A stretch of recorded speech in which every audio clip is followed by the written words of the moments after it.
All right, Charlie, you have the. I've crowned you the most chilled person we've ever had in the Airstream. Really? Is this normally your personality? I You are think. very mellow. Wow. I'm a pretty relaxed person. Yeah. Yeah.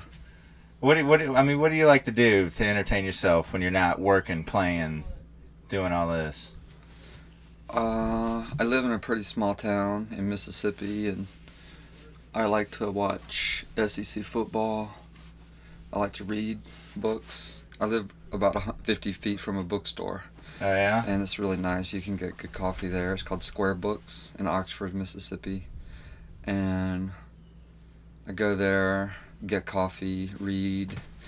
I do a lot of piano playing, guitar playing, and cooking out with my friends. I like to grill out. I have a decent porch and a good grill. Anything? So Any pretty. book in particular you really connected with recently? I read the Jonathan Franzen's new book, Freedom, which is randomly enough is the Oprah Book Club of the month or whatever. And apparently there was some sort of fuss a few years ago where he chose not to have his book chosen as the Oprah Book Club thing. You know about this guy? No. The book is incredible. It's excellent. I don't know about incredible, but it's incredibly well written and entertaining. Freedom. Freedom by. There you go. What's the guy? What's his name again? Jonathan Franzen. He also wrote a book called The Corrections. And then, gosh, what about... I read a lot of stuff. I read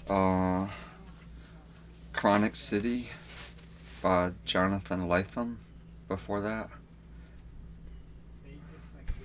I know, it's like I'm sitting there. You're talking to a guy that watches pop culture television and talks on the radio. I read. It's like, I watch Keeping Up. Imagine you're Real talking Housewives of Atlanta. Imagine you're talking to avid readers on the other end of this lens, Okay. and instead of me, I I'm not will. doing it justice. Hey, I'm real curious about your time in Sweden. Mm-hmm. I want to hear about it. Was that an opportunity to go find yourself? What was it? Is it a soul searching adventure? What was that?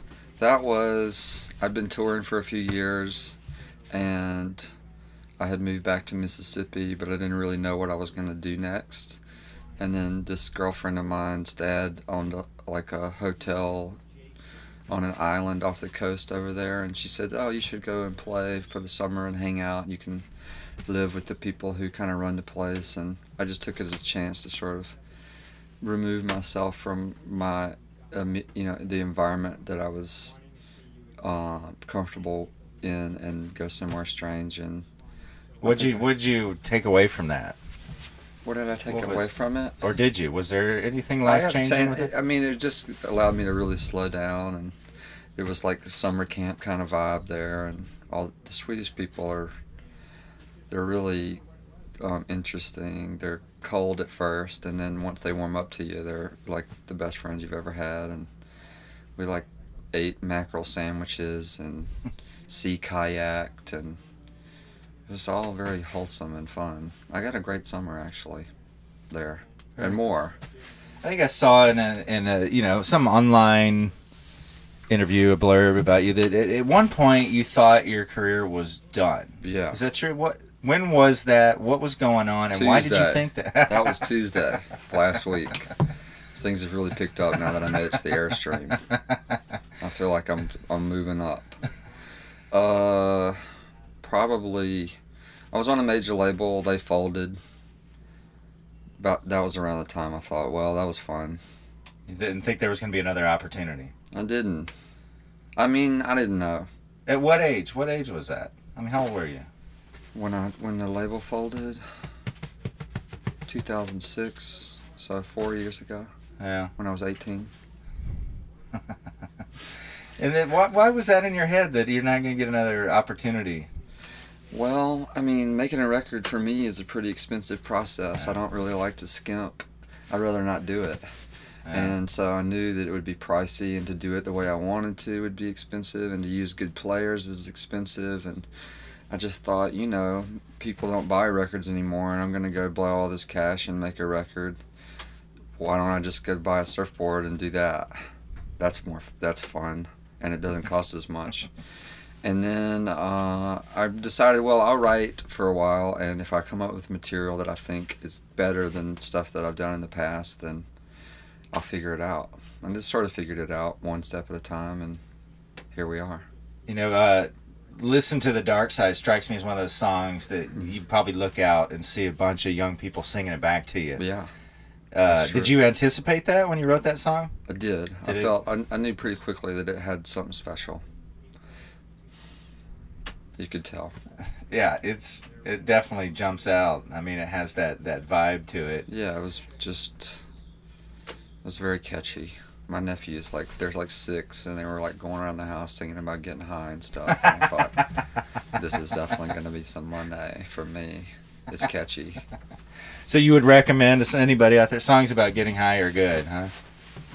I think songs that are about what people do in life, especially the things that people aren't supposed to sing about, are usually a good thing to sing about. I mean, I think it's ridiculous that we can't talk about anything. Yeah. Sex, drugs, whatever it is that people do. Why can't we sing about it or whatever? A lot of stations don't play it because it was about that, and I never got it.